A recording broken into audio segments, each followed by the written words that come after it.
Dicle Nehri ile Fırat Nehri binlerce yıl boyunca özgürce aktılar. Fırat Nehri barajlarla birlikte maalesef yok edildi. Dicle Nehri ise son akıntılarını yaşıyor. Onun üstünde ona yakın baraj inşa ediliyor ve inşa edilmeye devam ediyor.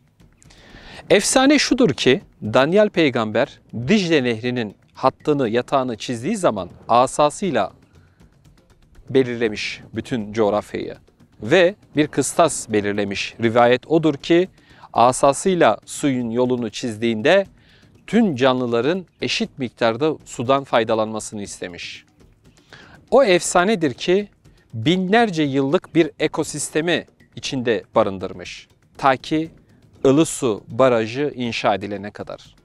Ilısu Barajı'nın inşa edilmesiyle birlikte 400 kilometrelik alan sular altında bırakıldı. Dicle Vadisi tamamen yok edildi. Onunla birlikte tarih. Hasankeyf 12 bin yıllık tarihe sahip Mezopotamya'nın Dicle Nehri'nin gözbebeği sular altında bırakıldı. Sular altında bırakılan ise hepimizin hikayesiydi.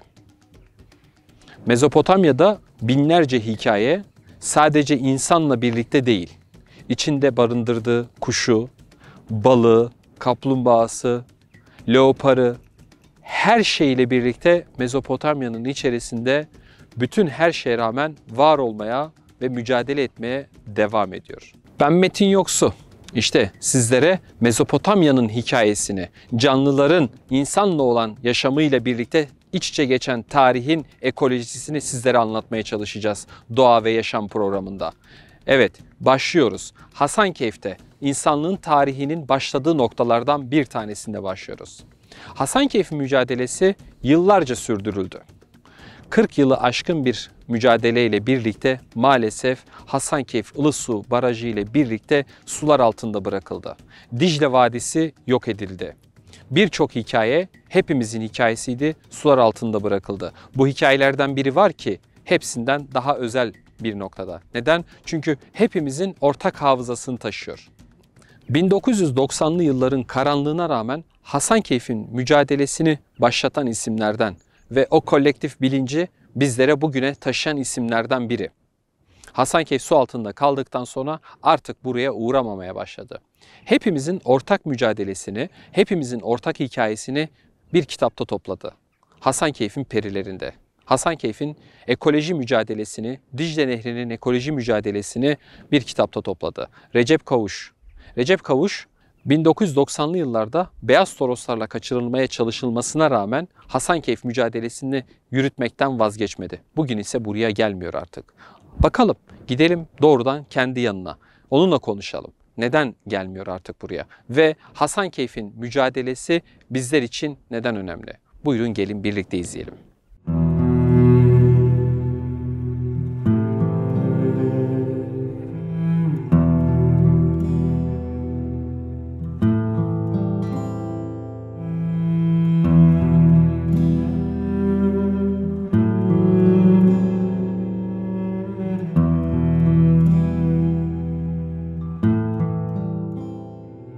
Evet değerli izleyenler, Hasankeyf'te yapamadığımız çekimi Batman Çayı'nın kenarında, yani Hasankeyf'i su altında bırakan Ilısu Barajı'nın havzasına çok yakın bir lokasyonda yapacağız.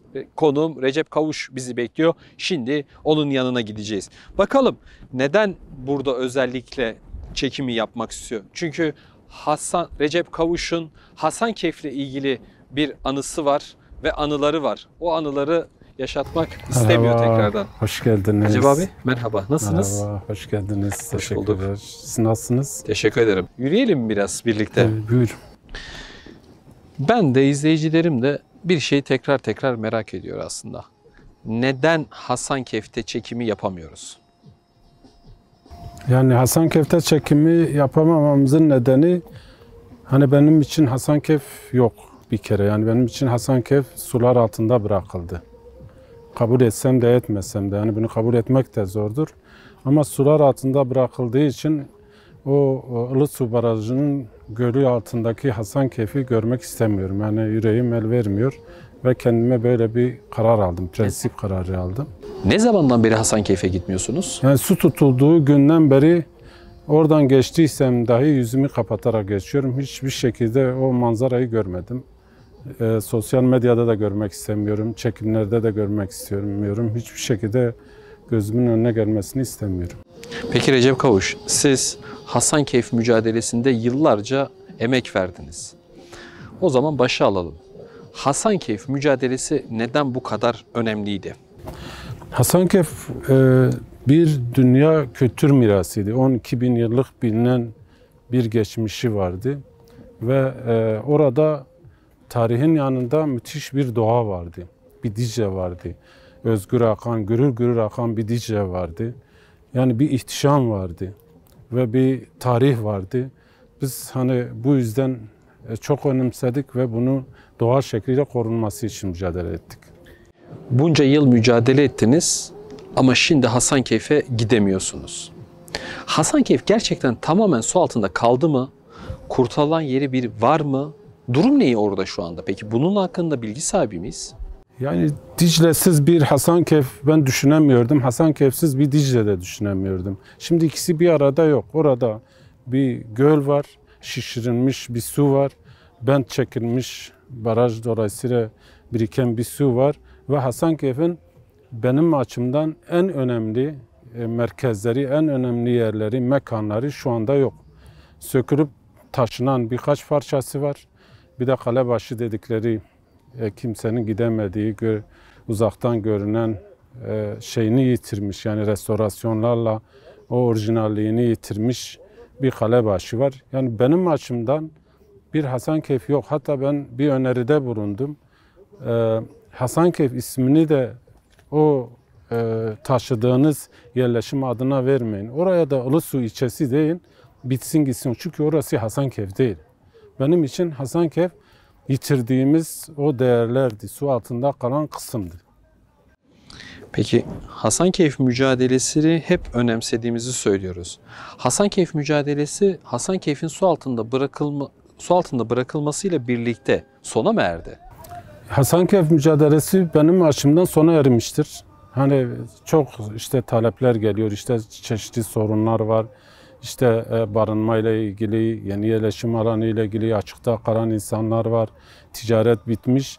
Ama bunun benimle hiçbir alakası yok. Yani bu aşamadan sonra ne yapılabilir ki? Yani benim değer dediğim, önemsediğim ve henüz kazısı bitmemiş eserler sulara gömüldü. Ve sadece bizim Hasankeyf bir semboldü orada. Yani sadece Hasankeyf değildi ki bizim savunduğumuz. Doğaydı, canlı türleriydi, bitki türleriydi, bir vadilerdi, mağaralardı, özgür akan bir Dicle'ydi, o suda yaşayan canlılardı. Hiçbir şekilde mücadele edilmeden yitirildi denilmesin. Bir mücadele verildi. İyi ama kötü, başarılı ama başarısız. Yani en azından gelecek kuşakların lanet getirmemesi için. Lanet olsun ki bunu göz göre göre sulara gömülmesine herkes şahit oldu, tanık oldu, göz yumdu. Ben göz yummadım. Ben ve benim gibi çevreci, ekolojist dostlar mücadele ettik. Var gücümüzle ettik. Büyük riskler aldık, büyük tehditler aldık, büyük zorluklar yaşadık ama vazgeçmedik. Ama sonucu ortada. Ben gerçekten üzgünüm. Hasankeyf mücadelesine nasıl başladınız? Neden bu mücadeleyi yürütmek istediniz? Kaç yılında başladı bir de Hasankeyf mücadelesi? Bununla ilgili hem sizin hem dostlarınızın hem bütün ekolojistlerin bir milatı var mı? Ne diyebiliriz bununla ilgili? Yani Hasankeyf 1991 yılına kadar Mardin'e bağlıydı. Ve suyun öbür tarafı Mardin'e bağladığı için biz Batman cephesinde bir şey yoktu. Yani bir ilgi de yoktu, bir duyarlılık da yoktu. Sadece bir turistik gezi amaçlı gidiyorduk. Batman'a bağlandıktan sonra ben gazetecilik yapıyordum o dönemlerde. Ve Ilısu Barajı gündeme gelince biz neyi yitireceğimizi, nasıl bir değeri yitireceğimizi anladık. Ve bu mücadele bu şekilde işte birer birer artarak farkındalık yaratarak gelişti. Yani sadece Hasankeyf'i savunanlar, yani kültürel miras boyutuyla bu işe sahip çıkanlar yoktu. Orada doğayı savunanlar, kuş türlerini savunanlar, bitkiyi savunanlar, mesela köyler, yüzlerce köy etkilendi. Sular altında kaldı, yerleşim alanlarında göç boyutu vardı, ekonomik boyutu vardı, tarımsal boyutu vardı. Bir sürü boyutu, insani boyutları, ekonomik boyutları, kültürel miras boyutları vardı. Bunlar hepsi bir araya gelince bir Hasankeyf mücadelesini veren bir topluluk oluştu ve gönül birliği oluştu. Gönüllülerden oluşan bir harekete dönüştü bu. 1990'lı yıllarda Başlayarak 2000 yıllarda daha büyük güçlenerek ve yoğunlaşarak işte 2000, özellikle 2015'ten sonra, darbe döneminden sonra ve sona doğru gittikten sonra o hal şartları yeniden geri geldi. Ve o dönemlerde biraz hani umutlar da kırıldı. Olağanüstü hal şartlarında mücadele vermek, sivil toplumun mücadele vermesi de biraz zorlaştı. Gönüllülerin mücadeleleri de zorlaştı ve risk daha büyüdü. Biraz hani orada bir şey oldu ama sonuna kadar devam etti. 1990'lı yıllarda bölgede yaşananları da düşündüğümüzde ekoloji mücadelesi yürütmek zor muydu? Daha mı rahattı? O konuda neler söyleyebiliriz? Yani zaten Hasankeyf'in en büyük handikapı bu barajın yapılması sürecinde çatışmaların olmasıydı. Yani çatışmaların olması her kesimde bir şey yaratıyordu. Yani hani Hasankeyf'e verdiğimiz mücadeleyi önemsizleştiriyordu. Diğer açıdan da güçleştiriyordu. Çünkü sadece tarih ve doğayı savunanlar değil, insan hakları mücadelesini verenler, hayvan hakları mücadelesini verenler, herhangi bir mücadelesi veren sivil toplum örgütlerinin de hareket alanları, şartları, mücadele şeyleri önünde büyük engeller vardı. Tabii ki gönüller, Hasankeyf gönülleri baraja karşı çıkıyordu. Devletin yapmak istediği bir yatırıma, davasal bir yatırıma karşı çıkıyormuş gibi. Bunu sadece devlet yaptığı için mi karşı çıkıyordunuz peki? Bunun temel amacı kimin yaptığı ve ne yapıldığından ziyade ve ne amaçla yapıldığından ziyade yitireceğimiz nedir? Onun üzerine karşı çıkıyordu. Aslında biz başta karşı çıkma diye bir şeyimiz yoktu. Biz diyorduk Hasankeyf'i kurtaralım, Hasankeyf sular altında kalmasın diye çabalayıp bocalayıp duruyorduk.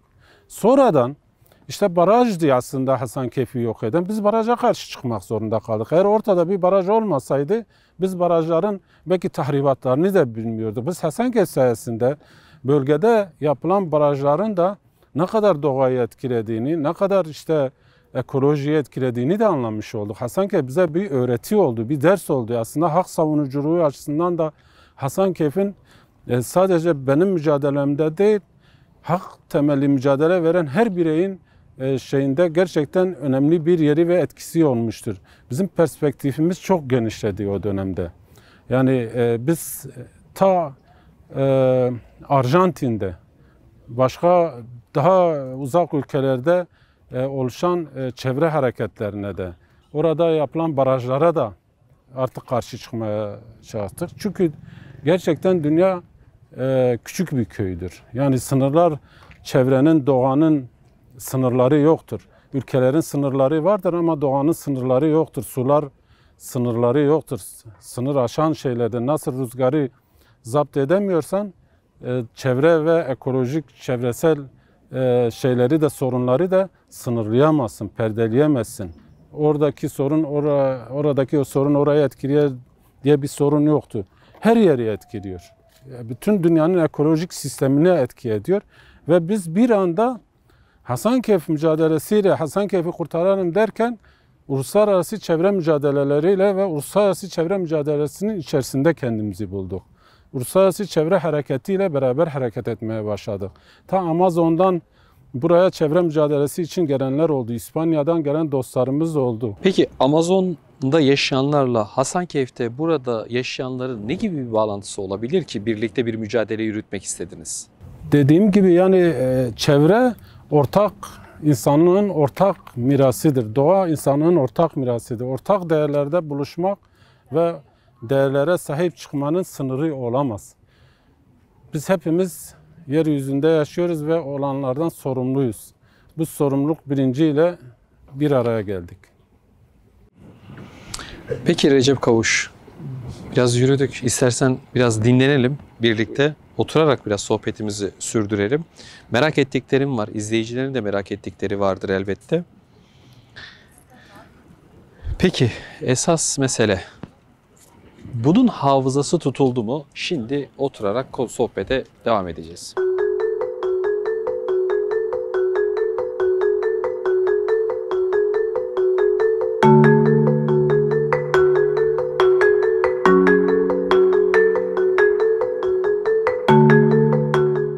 Evet değerli izleyenler, şimdi programımızın ikinci bölümüne geldik. Recep Kavuş'la Hasankeyf mücadelesinin hafızasını konuşmaya devam ediyoruz. Sayın Recep Kavuş, Hasankeyf mücadelesine sessiz mi kalındı, insanlar destek mi verdi, durum neydi orada?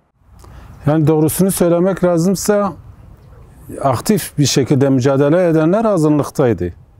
Hasankeyf kurtarılsın diyenler vardı.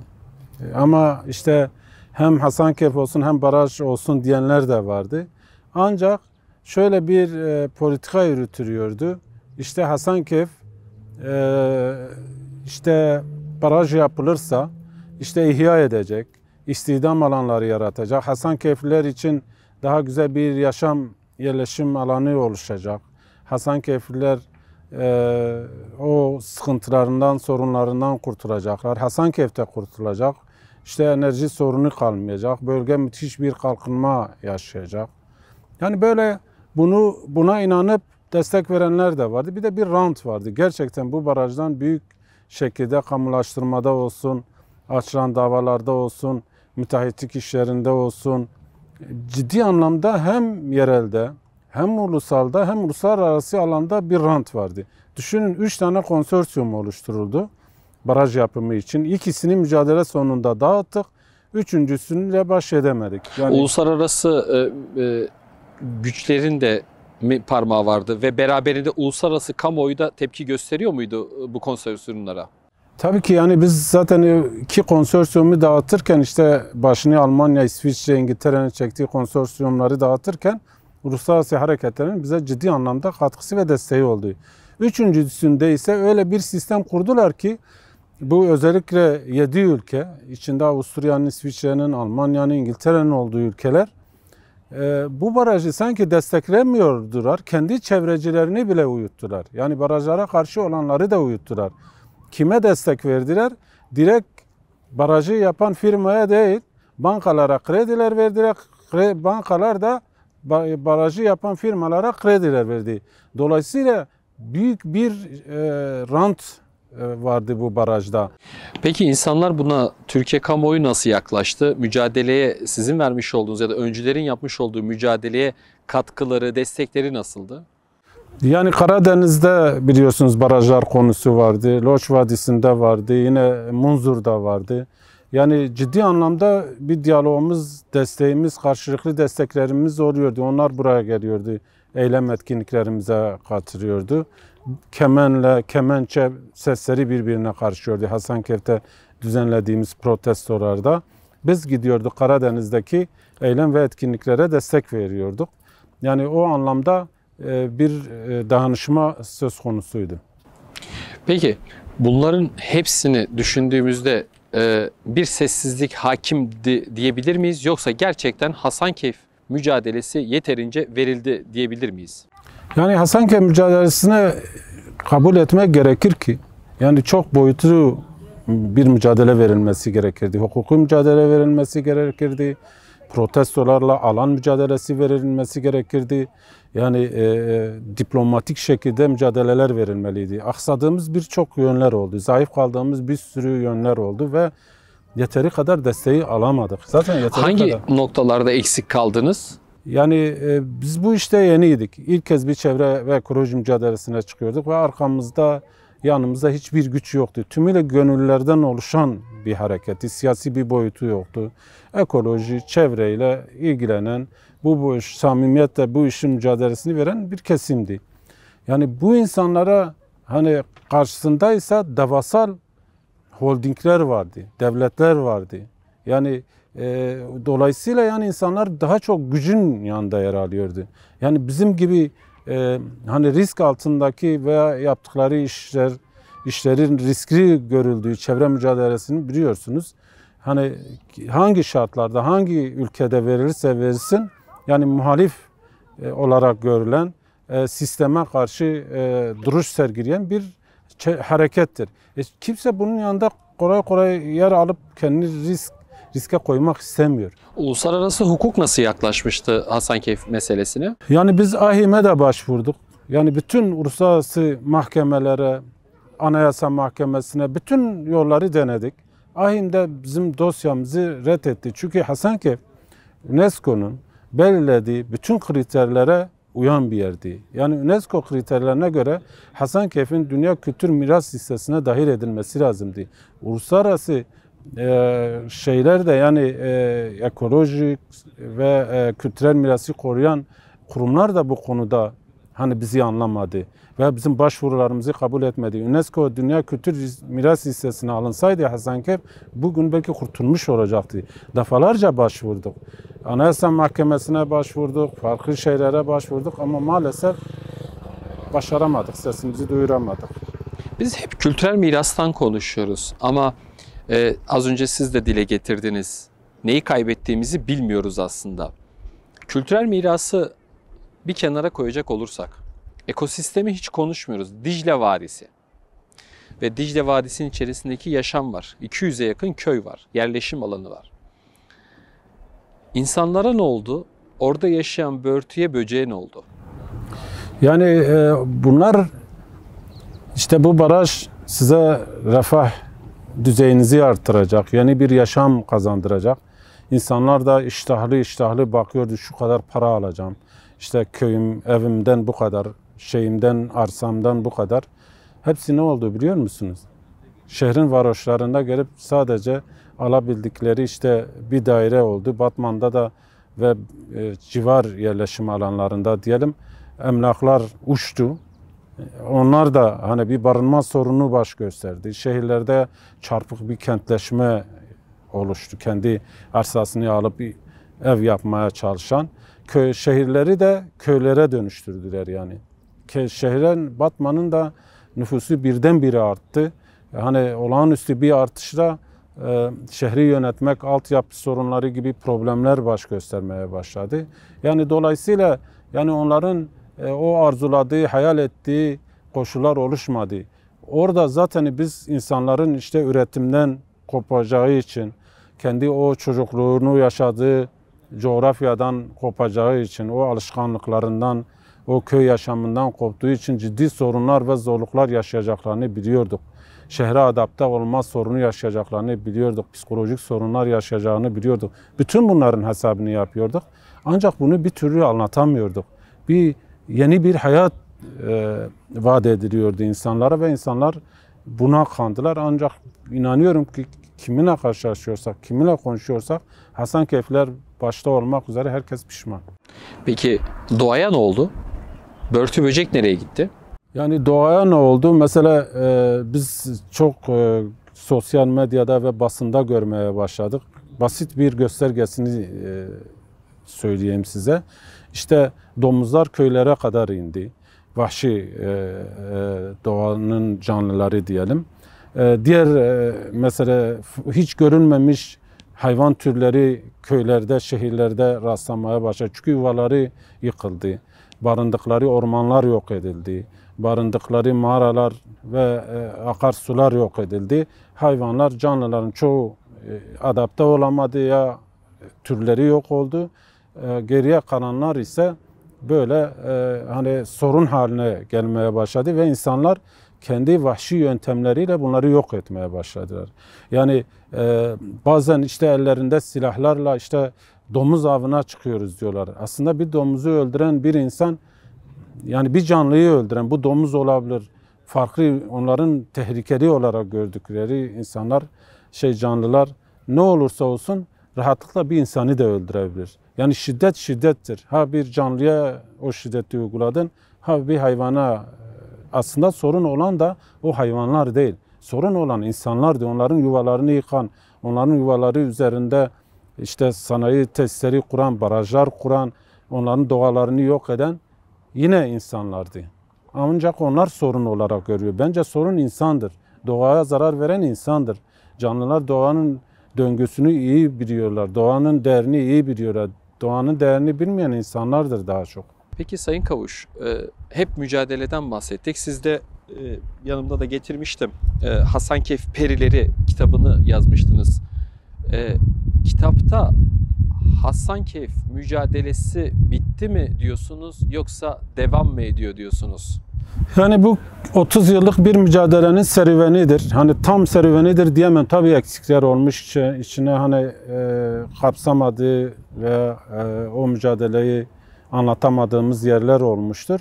Ancak bu her açıdan Hasankeyf Perileri bu ekolojik mücadeleyi verenler için bir deneyim olacak. Biz burada aşamadığımız engeller ve karşılaştığımız zorlukları açık bir şekilde anlatıyoruz.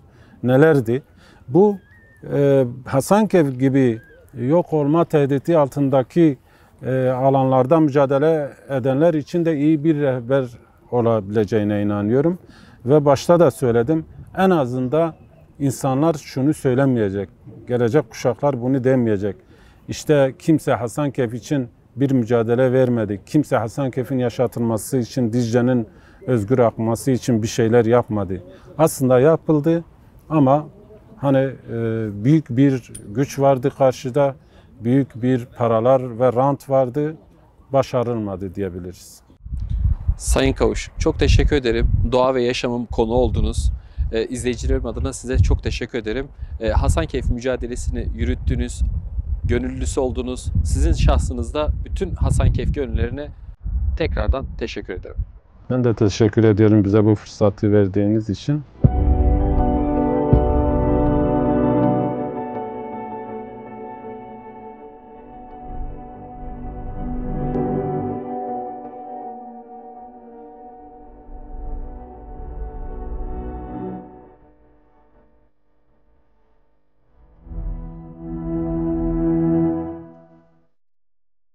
Hasankeyf Perileri kitabının yazarı bir ekolojist.